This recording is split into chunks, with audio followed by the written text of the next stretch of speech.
Hi everybody, this is Ramdas Chauhan. Welcome to RDC study centre. आप सभी को हमारे आरडीसी स्टडी सेंटर पे यूट्यूब चैनल पर स्वागत है. आज की कक्षा में हम सर्वनाम के बारे में चर्चा करेंगे. सर्वनाम अंटे ఏంటిది, प्रोनाउन इन हिंदी, है ना. इसकी परिभाषा क्या है, इसके भेद क्या हैं, इसके सही उदाहरण क्या हैं, उनके बारे में हम आज चर्चा करेंगे. तो चलिए हम वीडियो स्टार्ट करेंगे, है ना. सर्वनाम, है ना. तो सर्वनाम की परिभाषा. तो इस सर्वनाम की परिभाषा पढ़ने से पहले यहाँ जनरली हम पढ़ेंगे संज्ञा के स्थान पर, जो संज्ञा के स्थान पर जो प्रयोग किए जाने वाले जो शब्द होता है उसे सर्वनाम कहते हैं बोल के हम बोल सकते हैं. जैसे ही शी इट हिंदी में इंग्लिश में रहता है, वहाँ वे तुम हम मैं आप ये हिंदी में रहता है. जैसे तेलुगु में आमे अतड़ु तनु वालु वीरू, है ना, जो नाम के बदले आता है. तो सही परिभाषा, है ना, सही तरीके की परिभाषा हम अब चर्चा करेंगे. परिभाषा का मतलब इंट्रोडक्शन, है ना, जो डेफिनेशन. परिभाषा देखो, संज्ञा के स्थान पर प्रयोग में लाए जाने वाले शब्दों को सर्वनाम कहते हैं. क्या कहते हैं? सर्वनाम कहते हैं. तो यहाँ एग्जाम्पल, है ना, एग्जाम्पल इस तरह बता सकते हैं. सर्वनाम के एग्जाम्पल मैं, हम, तू, आप, वहाँ, वे आदि सर्वनाम के एग्जाम्पल है, उदाहरण है. और यहाँ वहाँ, है ना, यहाँ और वहाँ. और कोई, कुछ, सब, ये कुछ क्या है, ये सब कुछ क्या है, उदाहरण है. और जो, सो, जिस आदि ये भी उदाहरण है. कौन, क्या, किसी, इस तरह के शब्द भी यह उदाहरण यहाँ पर बताया जाता है. ये सब किसका उदाहरण है? जैसे सर्वनाम, इवన్నీ सर्वनाम యొక్క उदाहरणाలు. जैसे स्वयं, अपना, अपने, आप आदि, है ना. फॉर सपोज मैं एक एग्जाम्पल बोलता हूँ. रामू अच्छा लड़का है, वहाँ पाठशाला जा रहा है. रामू अच्छा लड़का है, वहाँ पाठशाला जा रहा है. रामू अच्छा लड़का है, रामू के बदले नेक्स्ट सेंटेंस मैं यूज़ किया. ఈ సెకండ్ సెంటెన్స్ ఇట్లా యూజ్ చేశాను. ఏమని? వహా పాఠశాల जा रहा है. वहाँ అనేది రాముకు బదులుగా, పేరుకు బదులుగా వాడడం జరిగింది, है ना. सो नाम के बदले जो प्रयोग किया गया जो शब्द होता है उसे सर्वनाम कहते हैं. పేరుకు బదులుగా వాడేటటువంటి పదాలను లేదా అక్షరాలను ఏమంటారంటే सर्वनामनी अंटारू, है ना. तो इसकी और अधिक जानकारी हम देखेंगे, है ना. सर्वनाम के पूरे 6 भेदे. कितने भेदे बेटा? सर्वनाम के पूरे 6 भेदे. 6 రకాలైనటువంటి సర్వనామాలు ఉంటాయి, है ना. प्रोनाउन के पूरे 9 टाइप्स है ना. सॉरी 9 टाइप्स ना, 6 भेदे 6, है ना. 6 రకాలైనటువంటి టైప్స్ సర్వనామంలో ఉంది అని ఇక్కడ తెలుసుకుందాము. तो यहाँ पर पहला है, क्या है? पहला है पुरुषवाचक सर्वनाम, निजवाचक सर्वनाम, अनिश्चयवाचक सर्वनाम और संबंधवाचक सर्वनाम और निजवाचक सर्वनाम, है ना. क्या है? जैसे पुरुषवाचक सर्वनाम, निजवाचक सर्वनाम, अनिश्चयवाचक सर्वनाम, संबंधवाचक सर्वनाम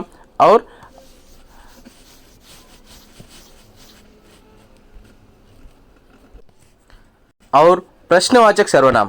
क्या है? प्रश्नवाचक सर्वनाम, है ना. तो यहाँ और एक बार मैं दोहराता हूँ. पहला है पुरुषवाचक सर्वनाम, निजवाचक सर्वनाम, अनिश्चयवाचक सर्वनाम, संबंधवाचक सर्वनाम, प्रश्नवाचक सर्वनाम और निजवाचक सर्वनाम. ये पूरे 6 प्रकार के सर्वनाम यहाँ पर बताए गए हैं. इन्हीं के बारे में हम अब चर्चा करेंगे, है ना. तो एक एक सर्वनाम के बारे में, एक का भेद के बारे में हम अभी चर्चा करेंगे. तो डायरेक्टली इंट्रोडक्शन को पहले पढ़कर बाद में डीप पढ़ेंगे, है ना. तो देखो बेटा, यहाँ पर पहला है ना. क्या है? पहला है पुरुषवाचक सर्वनाम. क्या है? पुरुषवाचक सर्वनाम, है ना. पुरुषवाचक सर्वनाम देखिए.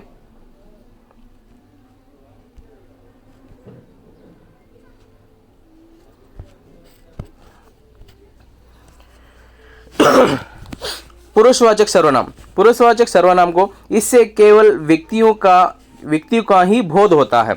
इसमें पुरुषवाचक सर्वनाम में किसका भेद होता है? ओनली व्यक्ति, है ना, एक ओनली व्यक्तियों के ही नाम से ही, नाम के बदले ही प्रयोग किए जाने वाले जो भी सर्वनाम शब्द होते हैं, ऐसे शब्दों को यहाँ पर पुरुषवाचक सर्वनाम कहते हैं बोल सकते हैं। उदाहरण यहाँ पर बताया गया है, मैं, हम, तू, आप, वह आदि, है ना, इस तरह के शब्द यहाँ पर दिखाई दे रहे हैं। नेक्स्ट दूसरा है सेकंड वन यहाँ पर क्या है? निश्चयवाचक सर्वनाम। निश्चय माने कंपलसरी, जो बहुत ही जरूरी है ना, जो कॉन्फिडेंटली बताया जाता है, उसे निश्चयवाचक सर्वनाम कहते हैं। निश्चय अंटे निश्चयत्वम, निश्चितत्वम, खचितत्वम, है ना, जो पर्टिकुलर हो, सही हो, इससे किसी निश्चित व्यक्ति वस्तु का बोध होता है। इससे किसी నిశ్చిత అంటే పర్టికులర్ పర్సన్ లేదా పర్టికులర్ వ్యక్తి లేదా పర్టికులర్ స్థానాల యొక్క బోధు అంటే దాని యొక్క बोधना చేయడం జరుగుతుంది, है ना। ऐसे शब्दों को निश्चयवाचक सर्वनाम कहते हैं। एग्जाम्पल यहाँ वहाँ आदि, है ना, यहाँ वहाँ आदि, इस तरह। नेक्स्ट और तीसरा क्या है हम अभी जानेंगे। तीसरा अनिश्चयवाचक सर्वनाम। ये निश्चयवाचक सर्वनाम है, ये अनिश्चयवाचक, ये इसको अपोजिट ही अनिश्चय, निश्चय को अपोजिट ही अनिश्चय है। तो निश्चय में क्या होता है? कन्फर्म, ఖచ్చిత, నిశ్చయలో ఏముంటుంది? ఖచ్చితత్వం అనేది ఉంటుంది। यहाँ वहाँ वे आप, है ना, ये इस तरह के शब्द होता है ना। लेकिन अनिश्चयवाचक सर्वनाम में कोई भी అనిశ్చయవాచక సర్వనామం అంటే అనిశ్చితత్వము, అంటే ఖచ్చితత్వము, ఖచ్చితంగా చెప్పలేము, है ना, अंचना వేసి చెప్తాం అంతే, है ना। तो फॉर सपोज एग्जाम्पल देखो यहाँ पे क्या होता है अनिश्चयवाचक। इसमें किसी व्यक्ति वस्तु या व्यक्ति का संदेह पूर्वक या अनिश्चय का ज्ञान होता है। ऐसे शब्दों को अनिश्चयवाचक सर्वनाम कहते हैं। क्या कहते हैं? अनिश्चयवाचक सर्वनाम कहते हैं। तो यहाँ पर कुछ एग्जाम्पल यहाँ पर बताया गया है, कोई, कुछ, सब, आदि, है ना, इस तरह के शब्द यहाँ पर बताया गया। तो इन शब्दों को हम अभी इम्प्लीमेंट करके देखेंगे। क्या है? कोई, कुछ, कम, है ना। तो कोई शब्द को लेकर एक वाक्य लेंगे। कोई आ रहा है, कोई बात कर रहा है, कोई लोग जा रहे हैं, है ना। नेक्स्ट दूसरा है कुछ शब्द हैं, मुझे कुछ पेन दीजिए, कुछ कपड़े दीजिए, कुछ चावल दीजिए। कुछ అంటే ఎంతో కొంత, అంటే ఖచ్చితంగా ఉందని చెప్పలేను, है ना। और सब लोग जा रहे हैं। सब लोग जा रहे అంటే అందులో ఎవరి పేరు ఉందో ఎవరున్నారో ఎవరికి తెలియదు కాబట్టి सभी लोग जा रहे हैं, सब, है ना। तो ఖచ్చితత్వం అనేది లేదు। इस तरह के शब्दों को क्या बोलते हैं? अनिश्चयवाचक सर्वनाम कहते बोल के यहाँ पर बताया गया है। और अभी चौथा है फोर्थ वन, है ना। फोर्थ वन क्या है? संबंधवाचक सर्वनाम। क्या है? संबंधवाचक सर्वनाम। इससे वाक्य में शब्दों को जोड़ा जाता है। ఈ సంబంధవాచక సర్వనామంలో రెండు శబ్దాలను లేదా వాక్యంలో ఉన్నటువంటి పదానికి సంబంధాన్ని కలపడం జరుగుతుంది। ऐसे शब्दों को, ఇలాంటి పదాలను, ఇలాంటి సర్వనామ శబ్దాలను ఏమంటారంటే సంబంధవాచक सर्वनाम అని అంటారు। तो यहाँ पर एग्जाम्पल इस तरह बताया गया है, ఈ విధంగా एग्जाम्पल చూపెట్టారు ఏమని? जो, सो, जिस आदि, है ना। इस तरह के शब्दों को, इस तरह के सर्वनाम शब्दों को यहाँ संबंधवाचक सर्वनाम कहते हैं बोल के हम पढ़ सकते हैं, समझ सकते हैं। तो यहाँ इससे कोई शब्दों को जोड़ा जाता है ना। देखो, इससे వాక్యోं के शब्दों को जोड़ा जाता है। వాక్యాల యొక్క శబ్దాలను కలపడం జరుగుతుంది। ఇలాంటి పదాలను ఏమంటారంటే సంబంధవాచక सर्वनाम అంటారని తెలుస్తుంది। నెక్స్ట్ यहाँ पर फिफ्थ वन है, पांचवा है ना। पांचवा क्या है? इससे प्रश्न पूछे जाते हैं। क्या? पूछे जाता है అంటే క్వశ్చన్ అడగడం జరుగుతుంది, है ना। इसमें प्रश्न पूछे जाते हैं అంటే ప్రశ్నల్లో అడగడం జరుగుతుంది। ఇలాంటి పదాలను, ఇలాంటి సర్వనామ పదాలను ప్రశ్నవాచక सर्वनाम అంటారని తెలుస్తుంది। तो एग्जाम्पल देखो, कौन, क्या, किसी आदि, है ना।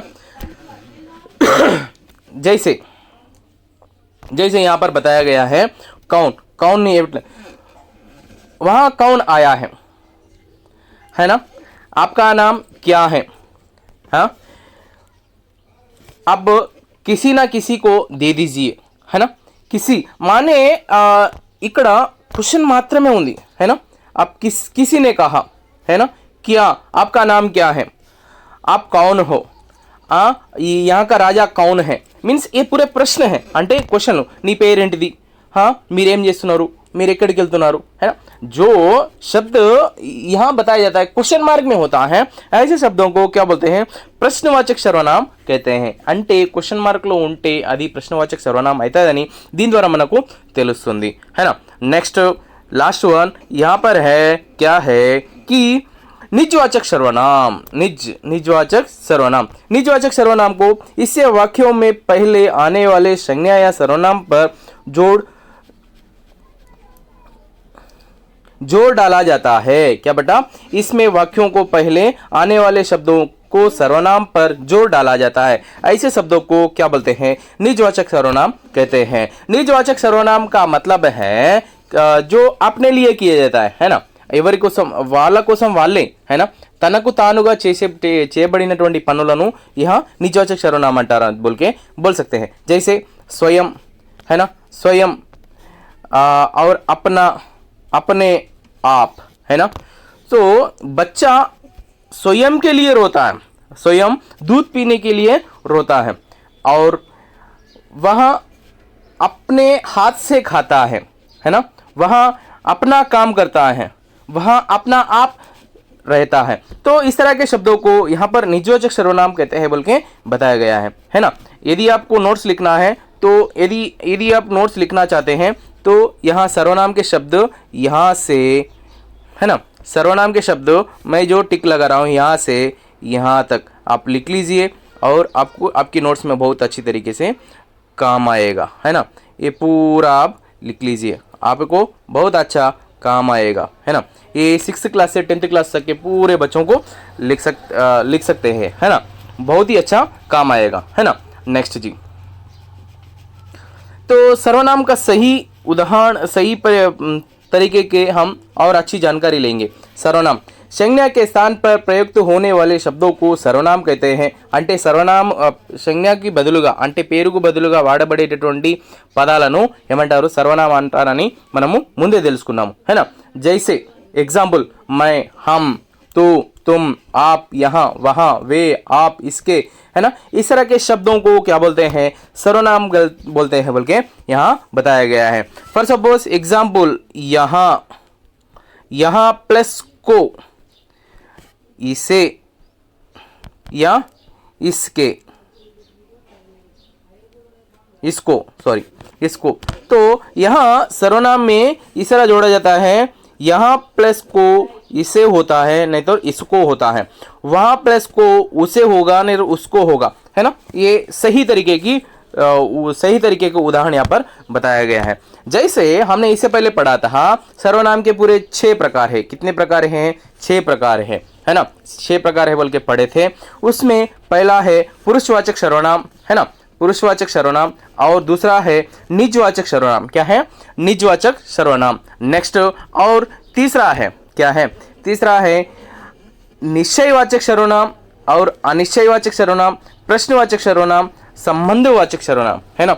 ये 6 प्रकार के पूरे सर्वनाम यहाँ पर बताया गया है। मैं और एक बार रिपीट करता हूँ और एक बार दोहराता हूँ। पुरुषवाचक सर्वनाम, निजवाचक सर्वनाम, है ना, और निश्चयवाचक सर्वनाम, अनिश्चयवाचक सर्वनाम, प्रश्नवाचक सर्वनाम, संबंधवाचक सर्वनाम, ये पूरे 6 प्रकार के सर्वनाम यहाँ पर बताए गए हैं। तो एक एक के बारे में और अच्छी तरीके की जानकारी हम अभी लेंगे। तो देखो, पुरुषवाचक सर्वनाम के बारे में बहुत ही सुंदर ढंग में बताया गया है। ऐसे सर्वनाम जिसका प्रयोग वक्ता, श्रोता और अन्य के लिए किया जाता है, ऐसे सर्वनाम शब्दों को पुरुषवाचक सर्वनाम कहते हैं बोल के बताया गया है। पुरुषवाचक सर्वनाम के और 3 प्रकार है। कितने प्रकार हैं, जैसे 3 प्रकार होते हैं। क्या क्या होते हैं वो भी देखेंगे। పురుషవాచక సర్వనామంలో ఇంకా 3 రకాలుగా ఉంటాయి, 3 రకాలు ఉంటాయని మనము చెప్పచ్చు, है ना। तो 3 प्रकार क्या है वो देखेंगे। वो है, पहला है उत्तम पुरुष, मध्यम पुरुष, अन्य पुरुष। आई एम रिपीटिंग अगेन, उत्तम पुरुष, मध्यम पुरुष, अन्य पुरुष। मैं और एक बार दोहराता हूं, उत्तम पुरुष क्या, उत्तम पुरुष या प्रथम पुरुष, मध्यम पुरुष और अन्य पुरुष, है ना। जैसे इंग्लिश में बताया गया है, क्या बताया है, उत्तम पुरुष को फर्स्ट पर्सन कहते हैं, नेक्स्ट मध्यम पुरुष को सेकंड पर्सन कहा जाता है, अन्य पुरुष को థర్డ్ పర్సన్ कहा जाता है। అంటే మొదటి వ్యక్తి, రెండవ వ్యక్తి, మూడవ వ్యక్తి, है ना। ఫస్ట్ ప్రథమ, మధ్యమ और अन्य, है ना। మొదటి వ్యక్తి, రెండవ వ్యక్తి, మూడవ వ్యక్తి అంటే ముగ్గురు వ్యక్తుల మధ్యలో ఉన్నటువంటి సంభాషణలను వేరువేరుగా డివైడ్ చేయడం జరుగుతుంది। ఇలాంటి శబ్దాలను इस तरह के शब्दों को पुरुषवाचक सर्वनाम कहते हैं। इनके 3 प्रकार हैं, वहाँ उत्तम पुरुष या प्रथम पुरुष, मध्यम पुरुष और अन्य पुरुष। 3 प्रकार के उदाहरण यहाँ पर बताया जाता है। तो देखो, हम पहला देखेंगे प्रथम पुरुष। प्रथम पुरुष मैं और हम, है ना। और मध्यम पुरुष के उदाहरण जो तू, तू, तुम, आप। नेक्स्ट अन्य पुरुष यहाँ, वहाँ, ये, वे, है ना। ये सब कुछ बताया गया है। तो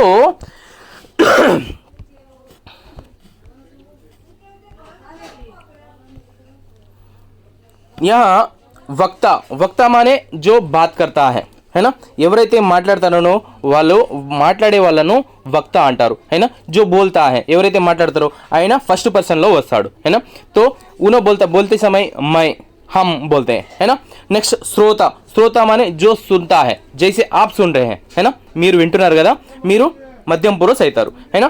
अन्य पुरुष, अन्य पुरुष माने जिसके बारे में हम बात कर रहे हैं, ఎవరి గురించి అయితే మనము డిస్కషన్ చేస్తున్నామో, ఎవరి గురించి అయితే మనము మాట్లాడుతున్నామో వాళ్ళు అన్య పురుష అవుతారు, వాళ్ళు థర్డ్ పర్సన్ అవుతారు, है ना। అయితే ఇందులో నేను ఫస్ట్ పర్సన్, నెక్స్ట్ మీరు సెకండ్ పర్సన్, మరియు ఎవరి గురించి అయితే మనం ఇద్దరం డిస్కషన్ చేస్తున్నామో వాళ్ళు థర్డ్ పర్సన్ అవుతారు, है ना। तो इस तरह के शब्दों को हम बोलते हैं। जैसे फर्स्ट पर्सन में यहाँ पता है, मैं आपको हिंदी व्याकरणांश बता रहा हूँ। फॉर सपोज मैं आपको मोहन के बारे में बता रहा हूँ, मैं आपको मोहन के बारे में बता रहा हूँ। तो मैं क्या है यहाँ उत्तम पुरुष, तो आप क्या है यहाँ मध्यम पुरुष, है ना। మధ్యం పురుష్ आप है అంటే సెకండ్ పర్సన్ మీరు, నేను చెప్పేది మీరు వింటున్నారు కాబట్టి second person. Next third person ఎవరు మరి, మోహన్, है ना। ఎవరు, మోహన్ అనేవాళ్ళు థర్డ్ పర్సన్, है ना।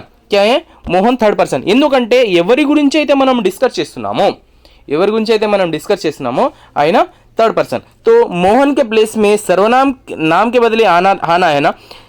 वहाँ अच्छा लड़का है, मोहन वहाँ पाठशाला जा रहा है, ये बहुत अच्छी किताब है। जैसे यहाँ मैं किसी व्यक्ति या वस्तु की विशेषता बताऊं, जो उसके बारे में बताऊं, बोध करता हूं, ऐसे शब्दों को पुरुषवाचक, अन्य पुरुष, मध्यम पुरुष, प्रथम पुरुष बताया जाता है ना।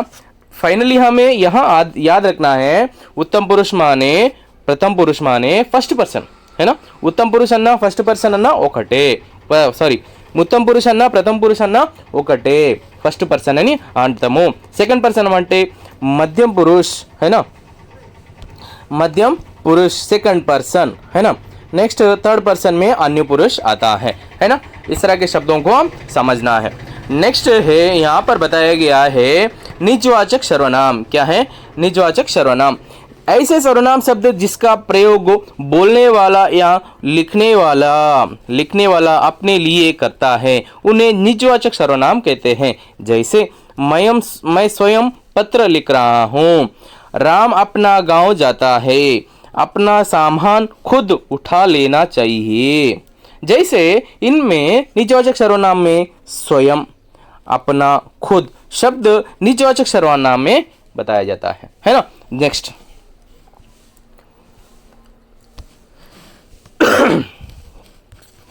अभी निश्चयवाचक सर्वनाम। निश्चयवाचक सर्वनाम ऐसे सर्वनाम शब्द जिसका प्रयोग किसी निश्चित वस्तु या प्राणी के लिए किया जाता है, ऐसे शब्दों को निश्चयवाचक सर्वनाम कहते हैं। निश्चित वस्तु या प्राणी का बोध किया जाता है। निश्चित अंटे ఖచ్చితత్వము, కన్ఫర్మ్, है ना। నిశ్చిత వస్తువు లేదా పర్టికులర్ పర్సన్ లేదా థింగ్, है ना। పర్టికులర్ పర్సన్ లేదా థింగ్ గురించి మనం డిస్కషన్ చేస్తాము కదా, అలాంటి సర్వనామ శబ్దాలను నిశ్చయవాచక సర్వనాम అని అంటారు. ఖచ్చితత్వముని గురించి తెలుపుతుంది, है ना. वे उन्हें निश्चय सर्वनाम कहते हैं, है ना. जैसे उदाहरण यहाँ पर देखिए, यहाँ कलम नहीं वहाँ कलम दो, यहाँ कलम नहीं वहाँ कलम दो అంటే, यहाँ कलम नहीं वहाँ कलम दो అంటే ఈ పెన్ను కాదు ఆ పెన్ను అంటే పర్టికులర్ పెన్ను గురించి మనం మాట్లాడుతున్నాం, है ना. ఇక్కడ ఏముందంటే యహా కలం నహీ వహా కలం దో, యహా ఈ పెన్ను కాదు ఆ పెన్ను ఇవ్వు అంటే పెన్నును చూపెట్టుకుంటా మనం చెప్తున్నాం, అంటే ఖచ్చితమైనటువంటి పర్టికులర్ పెన్ గురించి మాట్లాడుతున్నాం కదా. కాబట్టి ఈసే క్యా బోల్తే హై, నిశ్చయవాచక सर्वनाम कहते हैं. नेक्स्ट सेकंड वन, निश्चित वाक्य, है ना. जैसे यहाँ कलम नहीं, ये निश्चित वाक्य है. ये वहाँ कलम, वो भी निश्चित वाक्य है, वाचक है. इससे तो यहाँ पर बताया गया और एक उदाहरण, इसे बिठा दो, क्या इसे बिठा दो, उसे बुलाकर लाओ. इसे बिठा दो అంటే ఏదో ఎవరో ఒక పర్సన్ ఉంటేనే కదా ఆయనను కూర్చోబెట్టమంటాం మనం, అవునా. ఇసే ఈయనను కూర్చోబెట్టు అంటే పర్టికులర్ పర్సన్ గురించి మనం మాట్లాడతాం, కాబట్టి ఇది నిశ్చయవాచక సర్వనామం అవుతుందని మనము చెప్పవచ్చు. ఉసే బులాకర్ లావో, హేనా. ఉసే బులాకర్ లావో, ఆయనను పిలుచుకొని రండి. ఆయననంటే ఎవరినో ఒకరు పిలవను మనం, హేనా. ఆయన అంటే ఎవరో ఒకరు మన ముందర ఉంటే లేదా ఎవరినో ఒకరు మనం ఫిక్స్ అయి ఉంటాం, కాబట్టి ఆయనను మనం పిలుస్తాం, అయినా. ఆయన అంటే పర్టికులర్ పర్సన్ గురించి మనం మాట్లాడుతున్నాం కాబట్టి ఉసే బులాకర్ లావో వహా నిశ్చయవాచక सर्वनाम ఖచ్చితంగా होगा, है ना, कंपलसरी అవుతుంది, है ना. नेक्स्ट इसके और उदाहरण यहाँ पर बताया गया है, यहाँ वहाँ इसे उसे, ये क्या है, पूरे निश्चयवाचक सर्वनाम कहलाते हैं, है ना. आशा करता हूँ कि जो भी मैं आपको पढ़ा रहा हूँ आपको समझ रहा है. सोच समझ कर पढ़िए, समझने के लिए कोशिश करिए. नेक्स्ट और है अनिश्चयवाचक सर्वनाम, है ना. क्या है अनिश्चयवाचक सर्वनाम, तो इस पार्ट में इसमें देखो इसको इस तरह पढ़ सकते हैं अनिश्चयवाचक सर्वनाम को, इसका अपोजिट ही ये है ना. ये निश्चयवाचक सर्वनाम के अपोजिट ही यहाँ अनिश्चयवाचक सर्वनाम होता है. तो देखो अनिश्चयवाचक सर्वनाम का कैसा अपोजिट होता है. अनिश्चयवाचक सर्वनाम देखो, ऐसे सर्वनाम शब्द जिनके प्रयोग से वस्तुओं या प्राणियों का निश्चित होने का पता नहीं चलता है, उन्हें वैसे शब्दों को अनिश्चयवाचक सर्वनाम कहते हैं.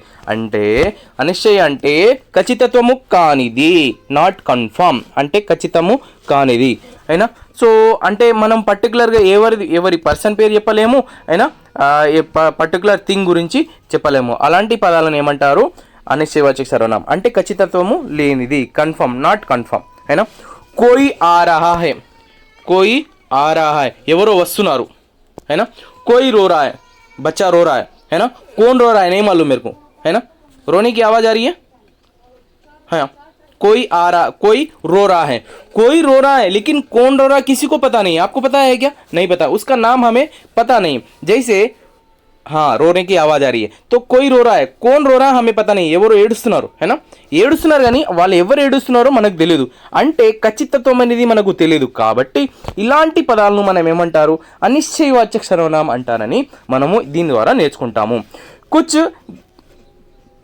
कुछ गिर गया, क्या कुछ गिर गया, ఏదో ఒక కింద పడింది, ఏనా. ఏమైనా సౌండ్ వచ్చిందంటే మనం ఏమనుకుంటాం, కింద దన్నన్న సౌండ్ వచ్చింది, అయినా. దన్నన్న సౌండ్ వస్తే ఏదో పడ్డది అనుకుంటాం, కానీ ఏం పడ్డదో మనకు తెలీదు, అయినా. क्या गिरा हमें पता नहीं रहता है. ऐसे शब्दों को क्या बोलते हैं, అనిశ్చయవాచక सर्वनाम कहते हैं. అనిశ్చయ అంటే ఖచ్చితత్వము, అది పెన్ను పడ్డదా బుక్ పడ్డదా ఏం పడ్డదా మనకు తెలియదు, కానీ డిఫరెంట్ సౌండ్ ఉంటుంది. ఇలాంటి శబ్దాలను మనము కనిపెట్టలేకపోతాం, అంటే పర్టికులర్ థింగ్ గురించి మనం మాట్లాడలేము. అలాంటి పదాలను మనం ఏమంటారు, అనిశ్చయవాచక सर्वनाम అంటారని తెలుసుకుందాము, है ना. यहाँ अनिश्चयवाचक सर्वनाम. नेक्स्ट क्या है, प्रश्नवाचक सर्वनाम. क्या है जी, प्रश्नवाचक सर्वनाम यहाँ पर दिखाई दे रहा है. तो प्रश्नवाचक सर्वनाम क्या है उसके बारे में चर्चा करेंगे. ప్రశ్నవాచక सर्वनाम माने ఇందులో క్వశ్చన్ మార్క్ అనేది ఉంటుంది. ఏముంటుందన్న క్వశ్చన్ మార్క్, है ना. క్వశ్చన్, है ना. प्रश्न के बारे में पूछा जाता है, प्रश्न पूछा जाता है। ऐसे सर्वनाम शब्द जिसका प्रयोग प्रश्न पूछने के लिए किया जाता है उन्हें प्रश्नवाचक सर्वनाम कहते हैं। क्या कहते हैं? प्रश्नवाचक सर्वनाम कहते हैं। ఎలాంటి పదాలైతే, ఎలాంటి శబ్దాలైతే, ఎలాంటి సర్వనామ శబ్దాలైతే ప్రశ్నలు అడగడానికి సహకరిస్తాయో అలాంటి పదాలను ప్రశ్నవాచक सर्वनाम అని అంటారని ఈ విధంగా తెలుసుకుందాము। तो उदाहरण यहाँ पर देखो, मोहन किसके साथ गया? मोहन किसके साथ गया? तो किसके అనేది ఇక్కడ ప్రశ్నవాచక సర్వనామం అవుతుంది, है ना। नेक्स्ट, कहानी कौन सुनाएगा? कहानी कौन सुनाएगा? कौन అనేది कौन, है ना, कौन అనేది प्रश्नवाचक सर्वनाम అవుతుంది, है ना। इस तरह के शब्दों को हम पढ़ना है और समझना है। इसमें क्या है? किसके అనేది ప్రశ్నవాచక సర్వనామం और कौन అనేది కూడా ప్రశ్నవాచక సర్వనామం వస్తుందని మనము తెలుసుకున్నాము, है ना। नेक्स्ट है संबंधवाचक सर्वनाम, है ना, जो अंतिम में है यहाँ पर बताया गया है। संबंधवाचक सर्वनाम जिसका प्रयोग वाक्य में एक दूसरे के साथ संबंध बताने के लिए किया जाता है वह संबंधवाचक सर्वनाम कहलाता है। क्या कहते हैं? जिसका प्रयोग वाक्य में एक दूसरे के साथ संबंध बताने के लिए రెండిటికి మధ్యలో ఉన్నటువంటి సంబంధాలను కలపడం కోసము, దానికి తెలపడం కోసము యూజ్ చేసేటటువంటిది, వాడేటటువంటి సర్వనామ పదాలను సంబంధవాచక సర్వనామం అంటారని దీంతో మనం నేర్చుకుంటాము। जैसे देखो, जैसे चढ़े थे वैसे उतरे, जैसे चढ़े वैसे उतरे, जैसे चढ़े वैसे उतरे, है ना। ఏ విధంగా అయితే ఎక్కారో అదే విధంగా దిగుతున్నారు। जो दोनों के बीच में संबंध बताया गया है, क्या बताया है? संबंधము, है ना, जैसा, है ना। अभी देखो सामने, जो करे सेवा సో మేవా, है ना। ఎవరైతే సేవ చేస్తారో వాళ్ళకే మేవ దొరుకుతుంది, ఎవరైతే పుణ్యం చేస్తారో వాళ్ళకే పుణ్యము దొరుకుతుంది, ఎవరైతే పాపం చేస్తారో వాళ్ళకే పాపం ఉంటుంది అని అర్థం। జో కరే సేవా సో మేవా, సో పావే మేవా, ఎవరైతే మంచి పని చేస్తారో వాళ్ళకు సేవ దొరుకుతుంది, పుణ్యము దొరుకుతుంది, है ना। జో కరేగా సో భరేగా, ఎవరైతే చేస్తారో అదే వాళ్ళకే దొరుకుతుంది। అయినా जो मीन्स दोनों वाक्यों के बीच में, दोनों शब्दों के बीच में రెండు పదాలు, రెండు వాక్యాల మధ్య ఉన్నటువంటి సంబంధాన్ని తెలుపుతుంది। ఇలాంటి శబ్దాలను संबंधवाचक सर्वनाम कहते हैं, बल्कि हमें सही तरीके से समझ में आता है ना। तो ये हमारा सर्वनाम शब्द है ना। सो मैं आशा करता हूँ कि जो मैंने आपको पढ़ाया वो आपको सही तरीके से समझ में आ रहा है, समझ गए और समझने के लिए कोशिश करो। और यहाँ की स्टडी मटेरियल जो भी है आप लिख लीजिए, और जैसे मैंने आपको टिक मार के दिया था, है ना। मैं और एक बार आपको बताऊंगा कि आप कहाँ से कहाँ तक लिखना है स्टडी मटेरियल में। यहाँ से यहाँ तक आप लिख लीजिए। और इसके साथ साथ पुरुषवाचक सर्वनाम में फर्स्ट पर्सन और सेकंड पर्सन और थर्ड पर्सन, है ना, ये 3 प्रकार है ना। इन 3 प्रकार के बारे में भी आप लिखना चाहिए। मैं कि 3 प्रकार कहाँ से लिखना मैं अभी आपको बताऊंगा। जैसे इसके 3 प्रकार यहाँ पर मैंने इससे पहले बताया था कि ये क्या है, ये पुरुषवाचक सर्वनाम में 3 प्रकार के, है ना, ये first person, second person, third person. क्या है? First person, second person, third person. ये फर्स्ट पर्सन है, ये सेकंड पर्सन है और ये थर्ड पर्सन है ना। इन 3 के बारे में भी आप लिखना बहुत ज़रूरी है, क्योंकि हमें बहुत ही काम आएगा, है ना। दूसरा आप पढ़ लीजिए, समझिए और वाक्यों में सर्वनाम शब्द चुनकर लिखिए, है ना। कुछ प्रश्न पूछा गया है, उनके उत्तर हम आराम से धीरे से लिखेंगे, पढ़ेंगे, समझेंगे। तो यहाँ पर देखो, मैंने उसको फल दिया, इसमें सर्वनाम शब्द क्या है? मैंने और उसको। क्या है? मैंने प्लस उसको, है ना। हमने किसको कुछ नहीं दिया, हमने किसको कुछ नहीं दिया, इंदुलो सर्वनाम ఏంటిది, हमने एंड किसको। आपको भी पुस्तक पढ़िए, आप कोई भी पुस्तक पढ़िए, आप एंड कोई भी। और वे तुमसे कुछ कहते हैं, वे और तुम అనేది సర్వనామని అర్థము, है ना। और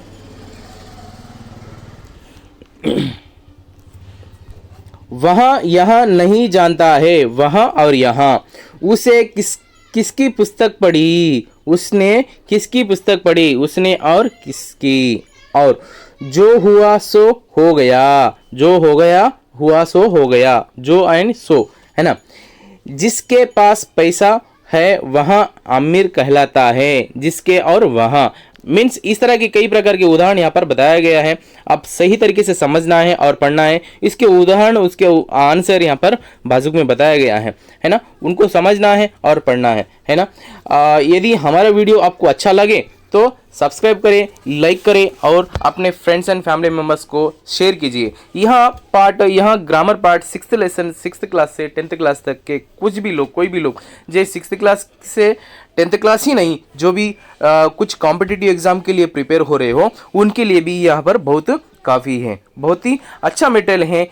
आपको 100% जज अच्छा जस्टिफिकेशन करेगा हमारा वीडियो, कि मैं आशा करता हूँ कि आप समझेंगे और हमारा वीडियो अच्छा लगे तो आप लाइक करते, सब्सक्राइब करते और अपने फ्रेंड्स एंड फैमिली मेम्बर्स को शेयर करते हैं। बहुत बहुत धन्यवाद। हमारे यूट्यूब चैनल को सब्सक्राइब करिए और हमसे जुड़े रहें। बहुत बहुत धन्यवाद। Thank you so much.